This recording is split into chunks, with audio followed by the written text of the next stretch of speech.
بسم اللہ الرحمن الرحیم۔ السلام علیکم پیارے بچوں، آپ سب کیسے ہیں؟ امید ہے کہ اللہ تعالیٰ کے فضل و کرم اور محمد و آل محمد کی برکات سے آپ سب بالکل خیریت سے ہوں گے۔ پیارے بچوں، ہمارے پیارے نبی صلی اللہ علیہ وآلہ وسلم کی ایک بہت ہی پیاری بیٹی تھی جن کا نام فاطمہ زہرا سلام اللہ علیہا تھا۔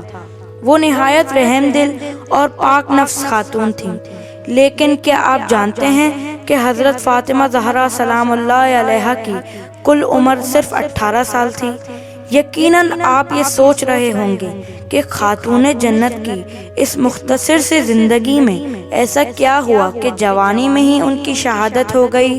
تو بچوں، جناب فاطمہ زہرا سلام اللہ علیہا کی پریشانیاں اس دن سے شروع ہوئیں جب ان کی والدہ بی بی خدیجہ سلام اللہ علیہا وفات پا گئیں، اور ان میں اس وقت شدت آئی جب ان کے والد کی شہادت واقع ہوئی۔ آئیے ہم آپ کو 28 صفر کی رات میں لیے چلتے ہیں جہاں رسول اللہ صلی اللہ علیہ وآلہ وسلم شدید بخار کی حالت میں بستر پر تھے اور زہر کے اثر سے شدید بیمار تھے۔ حضرت فاطمہ زہرا سلام اللہ علیہا جب حضرت امام حسن اور امام حسین علیہ السلام کے ساتھ اپنے بابا کی زیارت کے لیے آئیں تو اپنے بابا کو اس حالت میں دیکھ کر رونے لگیں۔ رسول اللہ صلی اللہ علیہ وآلہ وسلم نے انہیں گلے سے لگایا اور فرمایا، میری جان آپ پر قربان، اے فاطمہ، خدا کی قسم کھا کر کہتا ہوں کہ اللہ آپ کے دشمنوں سے انتقام لے گا۔ جس نے آپ کو ناراض کیا اس نے خدا کو ناراض کیا۔ اپنی پیاری بیٹی کو غمگین حالت میں دیکھ کر رسول اللہ صلی اللہ علیہ وآلہ وسلم نے حضرت فاطمہ زہرا سلام اللہ علیہا سے فرمایا، میری بیٹی، سب سے پہلے تم مجھ سے ملاقات کرو گی۔ یہ سن کر جناب فاطمہ زہرا سلام اللہ علیہا کے چہرے پر مسکراہٹ آ گئی۔ جناب فاطمہ زہرا سلام اللہ علیہا ایک مہربان اور محبت کرنے والی بیٹی تھیں۔ وہ بہت شوق سے اپنے والد کی دیکھ بھال کیا کرتی تھیں۔ اس رات وہ رسول اللہ صلی اللہ علیہ وآلہ وسلم کے گھر موجود تھیں کہ کسی نے دروازے پر دستک دی۔ رسول اللہ صلی اللہ علیہ وآلہ وسلم کے طبیعت ناساز ہونے کی وجہ سے جناب فاطمہ زہرا سلام اللہ علیہا نہیں چاہتی تھیں کہ کوئی ان کو پریشان کرے۔ تب رسول اللہ صلی اللہ علیہ وآلہ وسلم نے انہیں بتایا کہ دروازے پر آنے والا مہمان کوئی اور نہیں بلکہ موت کا فرشتہ عزرائیل ہے۔ بچوں، وہ فرشتہ رسول اللہ صلی اللہ علیہ وآلہ وسلم کی روح قبض کرنے آیا تھا، لیکن گھر میں داخل ہونے سے پہلے جناب فاطمہ زہرا سلام اللہ علیہا سے اجازت لینا چاہتا تھا۔ گھنٹوں گزر گئے۔ جس وقت رسول اللہ صلی اللہ علیہ وآلہ وسلم کی روح پرواز ہوئی، اس وقت ان کا سر امام علی علیہ السلام کی گود میں تھا۔ جناب فاطمہ زہرا سلام اللہ علیہا کے لیے یہ انتہائی مشکل وقت تھا کہ ان کا خاندان رنج کے اس حال میں تھا۔ بنی ہاشم کے لوگوں نے جنازے کی تیاری کی۔ امام علی علیہ السلام نے عباس بن عبد المطلب، مقداد، سلمان، ابو ذر اور چند دوسرے لوگوں کے ساتھ پیغمبر اکرم صلی اللہ علیہ وآلہ وسلم کے جسم اطہر کو اپنے گھر میں دفن کیا، لیکن مسلمانوں کی ایک بڑی تعداد نے رسول اللہ صلی اللہ علیہ وآلہ وسلم کے جنازے میں شرکت بھی نہیں کی۔ بچوں، یوں لگتا تھا جیسے رسول اللہ صلی اللہ علیہ وآلہ وسلم کی شہادت کے بعد مدینہ خالی ہو گیا ہو اور گلیاں سنسان ہو گئی ہوں۔ رسول اللہ صلی اللہ علیہ وآلہ وسلم کا غم زدہ خاندان بالکل تنہا رہ گیا، بجائے اس کے کہ اہل مدینہ جناب فاطمہ سے ان کے بابا کی شہادت کی تعزیت کرتے، زیادہ تر بزرگ بیعت کرنے کے لیے ایک جگہ جمع ہو گئے اور امام علی علیہ السلام کی بجائے کسی اور کی بیعت کر لی۔ اہل مدینہ سے زبردستی کہا گیا کہ وہ بھی اس شخص کی بیعت کریں، اور جس نے بھی اس فیصلے کی مخالفت کی اسے جان سے مارنے کی دھمکیاں بھی دی گئیں۔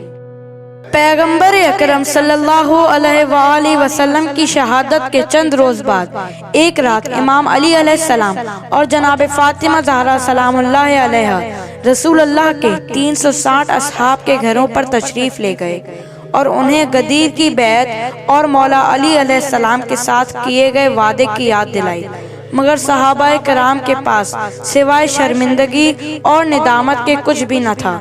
انہوں نے اگلے دن امام علی علیہ السلام کی مدد کے لیے مسجد میں حاضر ہونے کا وعدہ تو کیا، لیکن سلمان، مقداد، ابوذر اور عمار کے علاوہ کوئی بھی مسجد میں نہیں آیا۔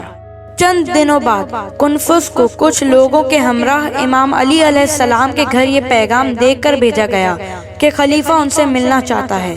امام علی علیہ السلام نے ان سے فرمایا کہ کیا تم بھول گئے کہ رسول اللہ صلی اللہ علیہ وآلہ وسلم نے مجھے اپنا خلیفہ بنایا تھا؟ بس کچھ دیر خاموشی رہی۔ سلمان، مقداد، عمار، ابوذر، طلحہ اور زبیر سب گھر میں موجود تھے۔ تبھی ایک اور شخص چند لوگوں کے ساتھ وہاں آیا اور دروازے پر زور سے ٹھوکر ماری اور گرجدار آواز میں کہا، اے لوگوں، فوراً باہر آ جاؤ ورنہ میں اس گھر کو آگ لگا دوں گا۔ حضرت فاطمہ زہرا سلام اللہ علیہا نے سب کو گھر سے نکلنے کی درخواست کی۔ اس شخص نے امام علی علیہ السلام سے کہا کہ وہ منتخب خلیفہ کی بیعت کریں ورنہ لوگ دروازے کو آگ لگا دیں گے۔ خاتون جنت نے بے یقینی سے پوچھا، کیا تم اس گھر کو آگ لگاؤ گے؟ اس شخص نے جواب دیا، جی ہاں، میں ایسا ہی کروں گا۔ اور پھر لوگوں نے گھر کو آگ لگا دی۔ دروازہ جل گیا اور ان لوگوں میں سے ایک نے دروازے کو اتنی زور سے ٹھوکر ماری کہ جناب فاطمہ دیوار اور جلتے ہوئے دروازے کے درمیان پھنس گئیں۔ جناب فاطمہ نے پکارا، اے فضا، آؤ مجھے سنبھالو، خدا کی قسم انہوں نے میرے محسن کو شہید کر دیا۔ بچوں، یہ وہ گھر تھا جہاں رسول اللہ صلی اللہ علیہ وآلہ وسلم کھڑے ہو کر اہل بیت کو سلام کیا کرتے تھے، لیکن ظالموں نے اس گھر کو آگ لگا دی اور دروازے کو گرا دیا۔ انہوں نے اس پر بھی بس نہیں کیا بلکہ وہ امام علی علیہ السلام کو زبردستی مسجد لے گئے اور ان کے سر پر تلوار رکھ کر کہا کہ وہ خلیفہ کی بیعت کریں۔ خلیفہ نے رسول صلی اللہ علیہ وآلہ وسلم کے ساتھ اپنے تعلق کی بنیاد پر بیعت کا مطالبہ کیا۔ مولا علی علیہ السلام نے فرمایا، اگر ایسا ہے تو میں رسول اللہ صلی اللہ علیہ وآلہ وسلم کا سب سے قریبی رشتہ دار ہوں۔ دوسرے شخص نے خلیفہ سے پوچھا کہ کیا وہ علی کی گردن اڑا دے؟ حضرت علی علیہ السلام کی گردن پر تلوار رکھی گئی۔ اسی دوران حضرت فاطمہ زہرا سلام اللہ علیہا زخمی جسم اور ٹوٹی پسلیوں کے ساتھ مسجد میں داخل ہوئیں۔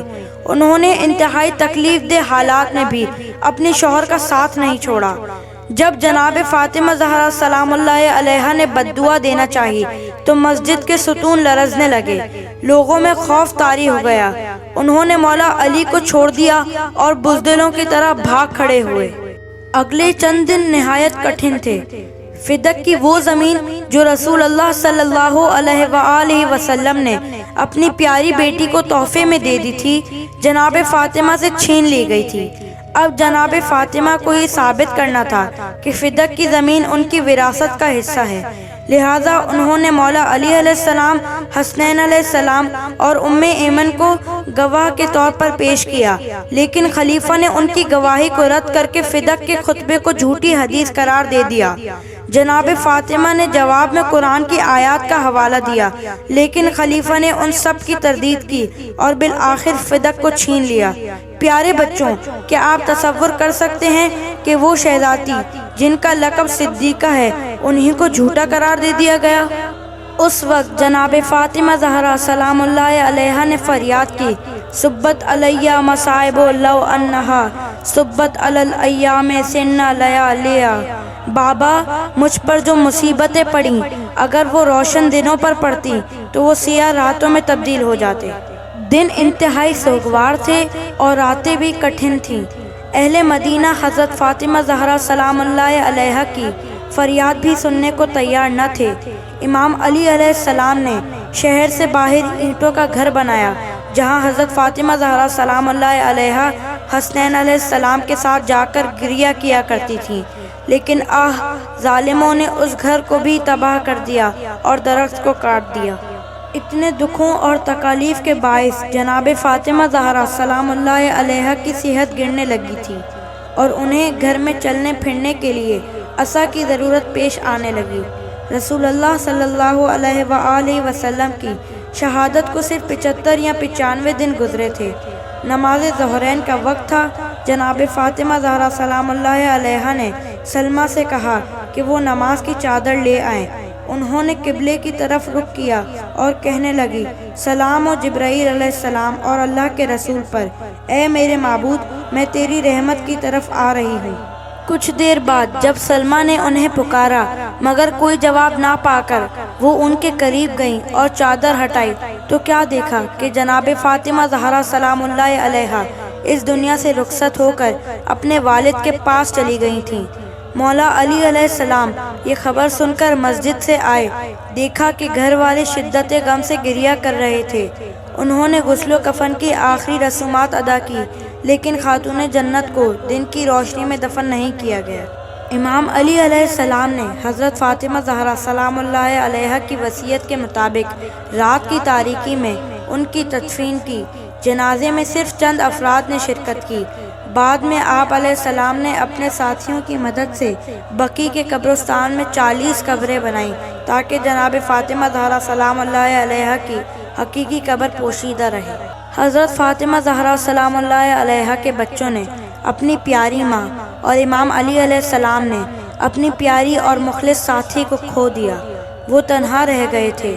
جناب فاطمہ زہرا سلام اللہ علیہا کے بعد ان کے دکھ درد بانٹنے والا کوئی نہیں رہا تھا۔ ان کی شہادت کے بعد امام علی علیہ السلام نے فرمایا، اے محمد صلی اللہ علیہ وآلہ وسلم کی بیٹی، میں کسے تعزیت پیش کروں؟ جب آپ اس دنیا میں تھیں میں آپ سے اظہار تعزیت کیا کرتا تھا، اب آپ کے بعد میں کیسے سکون حاصل کروں گا؟